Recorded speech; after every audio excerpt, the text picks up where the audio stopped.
This event has been put on by Edinburgh Science, and Careers Hive is our project taking place for S1 to S3s to encourage them to consider taking STEM topics and STEM professions in the future. The real heart of what lies in the success of Careers Hive and what makes it so impactful is that we have volunteers that are from real STEM professions representing a really large, diverse selection. We want to show that there are just hundreds of different jobs that you can do. So what we've tried to do is really facilitate those conversations. So by putting these very short, sharp, hands-on activities, what we get is that we can basically put a crutch to that conversation. We can break the ice so that it's much easier to ask questions and find out what these jobs are really like in reality.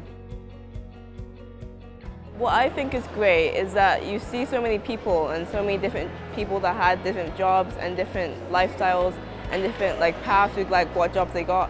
And it's very interesting to see how people have changed and how they have evolved to be who they are right now. There's a big variety of stuff that everyone can do. If someone doesn't enjoy something, they can go do something else.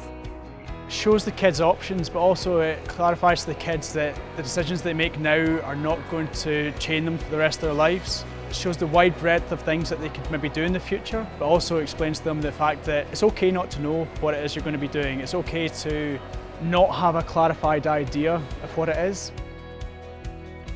I think this is good for raising their horizons so that they can look at what they might do with their life beyond school. Often they may not have role models or examples from their home background to illustrate what they might do, so coming here they've got a whole range of different jobs and careers and options that might open up for them.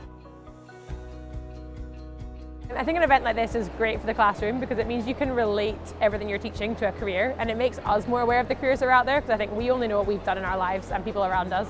So it means that whenever you're teaching a topic, you can just relate it back to something you saw, and you can encourage the kids to remember what they learned here and what they saw here, which really brings it all together for them. I've learned that I don't have to be ready right now. I have lots of time before I have to actually pick what I want to be. They can follow their instincts, they can ask random open questions, and they don't know where that's going to go. And I think that's really great for them in terms of just tapping into creativity, them making connections in lots of different ways that we can't possibly make for them.